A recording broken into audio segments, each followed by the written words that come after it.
It just keeps coming back. You're rolling? Yes. Oh, all right. What I was waiting for.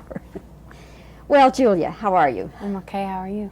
We were just sitting here reminiscing a little bit about when you were in Texas making Baja, Oklahoma, Yeah. the Dan Jenkins book made into a film.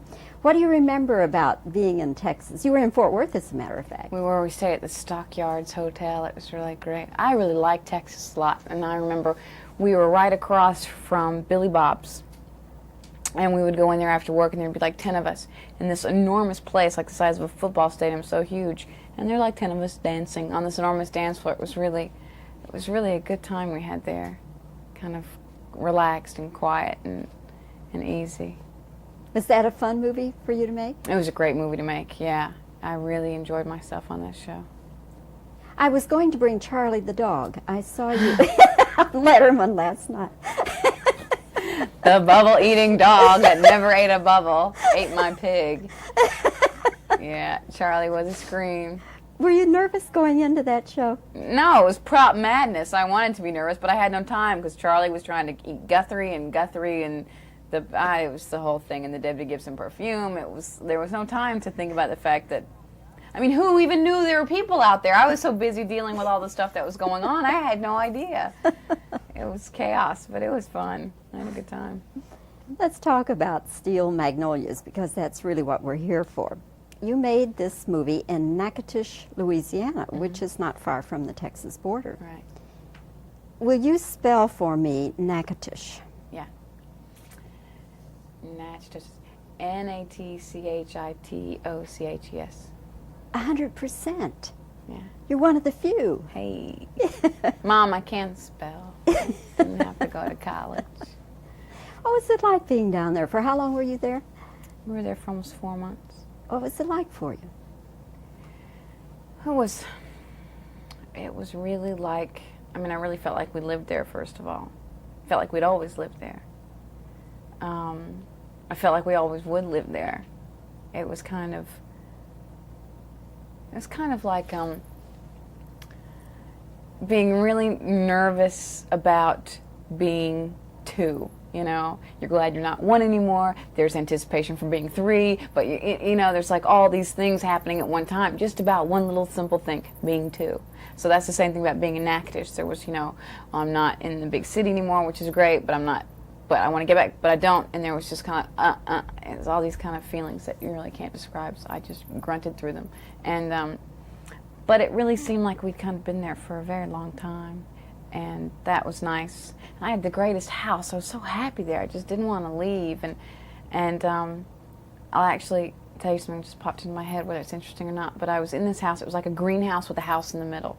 It was also a tree house. It was on stilts on Sibley Lake, and it had glass on either side.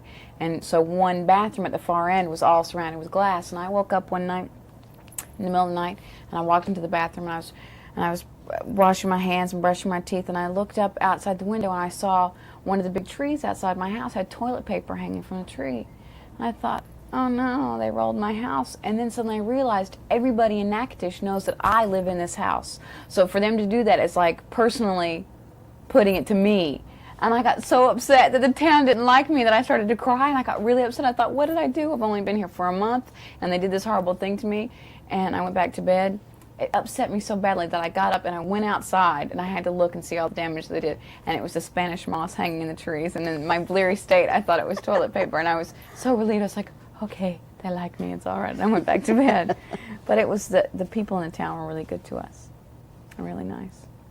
Did you talk with the parents of the girl you play? Mm-hmm. Yeah, I spent a pretty good amount of time with Mr. and Mrs. Harling. At the beginning, the time that we spent together was just kind of just talking and about whatever, you know. And they really took me in. You know, Mrs. Harling would always, you know, make me brownies because she knew they were my favorite, and stuff like that. You know, little things that really made me feel welcome. And but we didn't talk about Susan very much until near the end, and we kind of sat around and talked about her, and it was really emotional and kind of.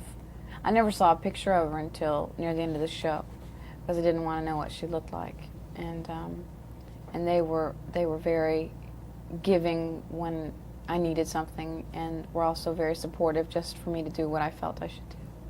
Did you feel that there was any similarity between you and Susan, the girl you play?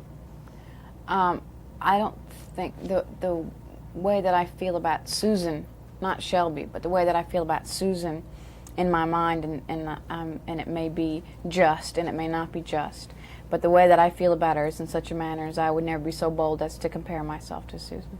That's the way I feel about her. What was the hardest thing for you in doing this film? The hardest thing was just getting through it. It was when it was over, I was so tired, and it had been a really hard time as far as just my character and as the acting part of it goes. But I didn't want it to end, and so that was a really difficult struggle that I had at the end there. Going into it, Julia, were you at all intimidated? Here you were going to act with 3 Academy Award winners.